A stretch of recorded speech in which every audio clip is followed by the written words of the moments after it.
नमस्कार, मेरा नाम है जयपाल और आप देख रहे हैं खबर तक मीडिया। एक ऐसे शख्स की कहानी बताने जा रहे हैं जिनको सुनकर आपको हैरानी भी होगी, आप दांतों तले उंगली भी दबाएंगे, लेकिन एक बार सोचने पर भी मजबूर हो जाएंगे कि आखिर ऐसा क्या है इस शख्सियत में कि ये क्या कर रहे हैं। और हमें बस इस बात की चिंता है कि हमसे इस रूप में कहीं बिछड़ ना जाएं, कोई और रूप धारण ना कर लें। एक मंत्री हैं यूपी सरकार के, नाम है नंद गोपाल नंदी, प्रयागराज दक्षिण से विधायक हैं। इनकी पत्नी है, वो प्रयागराज के मेयर हैं। बहुत ही कम उम्र में मेयर बनने का इनको सौभाग्य मिला।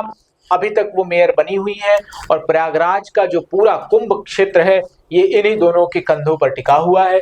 जितनी बार आप देखेंगे, जितने मेहमान आ रहे होंगे, जितने लोग आ रहे होंगे, सबको रिसीव करके ले जाना, दर्शन कराना, स्नान कराना और खुद स्नान करना, ये मंत्री जी का नित्य काम है। पता नहीं मंत्री जी के डिपार्टमेंट में क्या क्या हो रहा होगा। मंत्री जी पता नहीं अपने डिपार्टमेंट का हालचाल भी ले पाते होंगे कि नहीं। हमें भी इस बात की चिंता है कि उनके डिपार्टमेंट का आखिर काम कौन संभालता होगा, या सिर्फ फाइलों पर सिग्नेचर के लिए कोई सचिव आता होगा और कराकर अपने मन मर्जी माफिक फैसले लेके चला जाता होगा। खैर, ये बातें बाद में, लेकिन सबसे पहले मंत्री जी के इतने बड़े योगदान को थोड़ी सराहना मिलनी चाहिए। थोड़ी आप भी देखिए, थोड़ा हम भी देखते हैं। जरा मंत्री जी का भौकाल देखिए कि जितनी बार वो गाड़ियों से उतरते हैं, गजब का स्लो मोशन में वीडियो बनाते हैं और उस पर सटीक बैठने वाले गाने का भी बिल्कुल ठीक ठाक इंतजाम होता है। पूरी पीआर टीम, कैमरा डिपार्टमेंट, सब कुछ एकदम रेडी होता है। बस तुरंत कैमरा एक्शन शुरू और मंत्री जी का स्नान, पूजा पंडाल में जो आने जाने का कार्यक्रम है वो सब उसी सुचारू रूप से संचालित होने लगता है। ऐसा लगता है मंत्री जी हर कैमरे के इशारे पर बिल्कुल थिरक से रहे हों।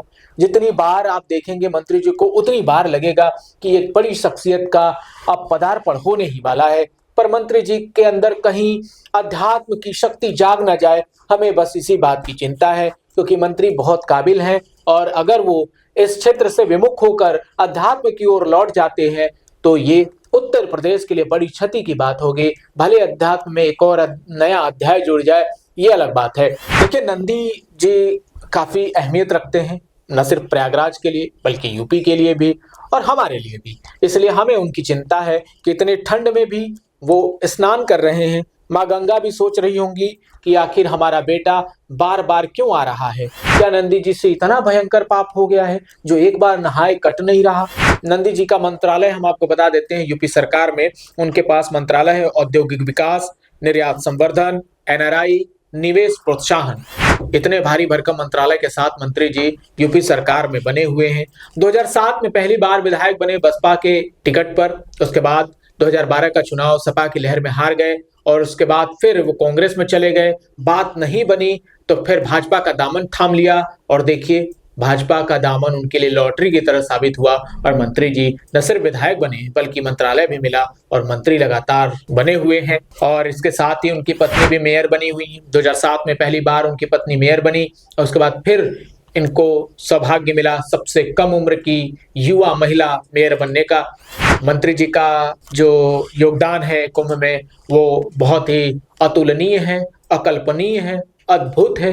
ये कहना कहीं से भी गलत नहीं होगा, क्योंकि जितनी बार वो स्नान कर रहे हैं, कोई विरले ही होगा जो इतनी बार स्नान किया होगा। इतनी डुबकी आस्था की तो किसी ने नहीं लगाई होगी। एक बार में सबके हड्डियां कांप जा रही हैं, लेकिन मंत्री जी हैं कि मानते ही नहीं हैं। न जाने कितनी बार डुबकी लगा रहे हैं और अब तक न जाने कितनी बार लगाएंगे। कुंभ का 14वां 15वां दिन बीतने वाला है, लेकिन मंत्री जी की डुबकियां उससे ज्यादा हो चुकी हैं। 50 साल की इनकी आयु है, डुबकियां हमें नहीं लगता कि 50 से कम लगा चुके होंगे। तो देखिए, इनको जो सौभाग्य मिला है वो सौभाग्य किसी और मंत्री के खाते में नहीं गया। हमने पियरका चच्चा को देख लिया, कैसे नाराज हो गए थे वो। कैबिनेट के साथ गए, गाड़ी में बैठे, उनको जगह ही नहीं मिली, जाके गाड़ी आगे छेक लिया और कह रहे हैं हम जाने नहीं देंगे चाहे कुछ भी हो जाए। बताइए, आए हैं पुण्य कमाने, आस्था की डुबकी लगाने और सुविधाएं खोज रहे हैं वीआईपी। मंत्री नंदी से सीखना चाहिए इनको कि कैसे बेचारे भागे भागे जाते हैं, रिसीव करके लेके आते हैं और डुबकी लगाते हैं। नहीं इच्छा होती है फिर भी गंगा नहाते हैं।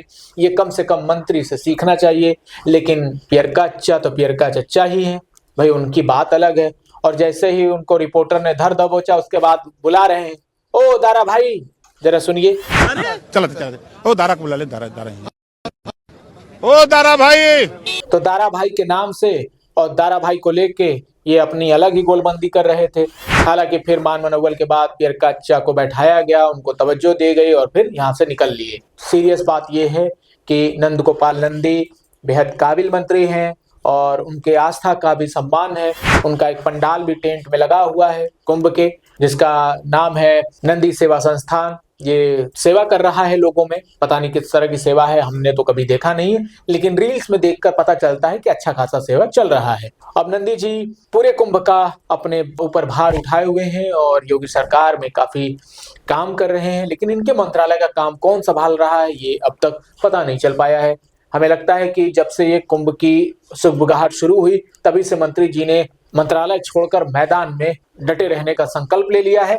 लेकिन बस एक ही उपकार मंत्री जी करें कि अगर उनका मन भी हो कहीं दीक्षा लेके संन्यास धारण करने का तो वो ना करें। उनकी प्यारी जनता उदास हो जाएगी, अकेलापन महसूस करेगी। नंदी के इस गेटअप को लेकर, पूरे हाव भाव को लेकर, उनके स्वभाव को लेकर और उनके किए गए कुंभ में काम को लेकर, उनकी तस्वीरों को देखकर आपको क्या लगता है? अपनी राय हमें जरूर बताइएगा। तब तक के लिए दीजिए हमें इजाजत। शुक्रिया।